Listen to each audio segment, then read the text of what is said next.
បាទសូមគោរពជំរាបសួរដល់ពុកម៉ែបងប្អូនលោកគ្រូអ្នកគ្រូរួមជាមួយនឹងអ្នកដែលរួមជំនឿជាមួយគ្នាគឺជឿទៅលើព្រះយេស៊ូវគ្រីស្ទបងប្អូនជាទីស្រឡាញ់រាប់អានខ្ញុំបាទសាំយូអែលគឺជាគ្រូគង្វាលដែលកំពុងតែបម្រើការងារព្រះអង្គនៅក្នុងព្រះវិហារកាណានដែលមានទីតាំងនៅក្នុងភូមិត្រពាំងក្រសាំងស្រុកអង្គស្នួលខេត្តកណ្ដាលគឺចិត្តជាមួយនឹងផ្សារបែកចានផ្លូវជាតិលេខ4យើងនេះឯងហើយសូមគោរពអញ្ជើញដល់បងប្អូនលោកគ្រូអ្នកគ្រូជាពិសេស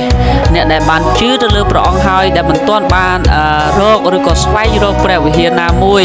ដើម្បីនឹងថ្វាយបង្គំយើងខ្ញុំសូមគោរពអញ្ជើញដល់អស់លោកអ្នកបងប្អូនបានចូលរួមជាមួយនឹងព្រះវិហារកណ្ដាលរបស់យើងខ្ញុំដើម្បីនៅក្នុងការដែលចូលរួមមហាបេសកកម្មជាមួយនឹងគ្នាមហាបេសកកម្មរបស់យើងនោះគឺបានមានន័យថាយើងនឹងផ្សាយដំណឹងល្អដើម្បីឲ្យប្រជាជាតិរបស់យើងទទួលជឿលើព្រះយេស៊ូវហើយបានផ្លាស់ប្ដូរចិត្តគំនិតរបស់គាត់ជាពិសេសគឺបានคล้ายទៅជាកូនរបស់ព្រះអង្គព្រះវិហារកណ្ដាលមានកម្មវិធីថ្វាយបង្គំរៀងរាល់ថ្ងៃអាទិត្យវេលាម៉ោង 9:30 នាទីហើយជារៀងរាល់ថ្ងៃសៅរ៍ម៉ោង 5:30 នាទីដល់ម៉ោង 6:30 នាទីយើងមានកម្មវិធីអានព្រះគម្ពីរចែកចាយព្រះគម្ពីរក៏ដូចជាយើងអធិដ្ឋានចាំយាមជាមួយគ្នាហើយសង្ឃឹមថាបងប្អូនដែលមិនទាន់មានព្រះវិហារអាចនៅក្នុងការដែលជ្រើសរើសយកព្រះវិហារកាណានដើម្បីនៅក្នុងការដែលចូលរួមថ្វាយបង្គំយើងនៅទីនេះរងចាំដល់អស់លោកអ្នកបងប្អូន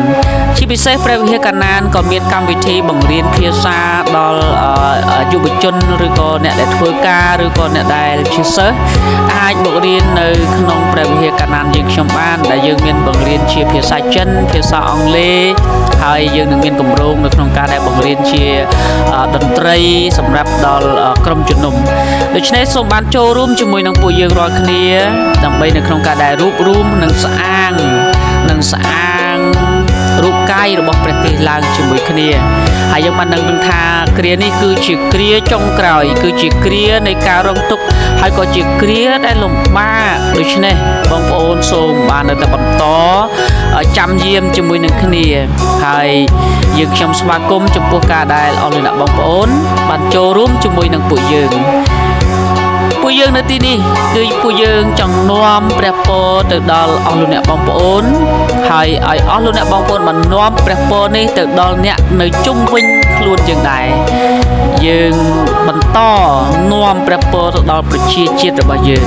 ចូលរួមគ្នាជាមួយនឹងពួកយើងដើម្បីផ្សាយដំណឹងល្អយើងជឿទៅលើព្រះបន្ទូលរបស់ទ្រង់ហើយយើងធ្វើតាមព្រះបន្ទូលរបស់ទ្រង់នោះយើងនឹងទទួលព្រះពរប្រជាជាតិយើងនឹងផ្លាស់ប្រែខ្ញុំបាទសាំយូអែលសូមគោរពអញ្ជើញដល់លោកអ្នកបងប្អូនបានចូលរួមជាមួយនឹងគ្នាអរគុណច្រើនព្រះប្រទានពរអាមែន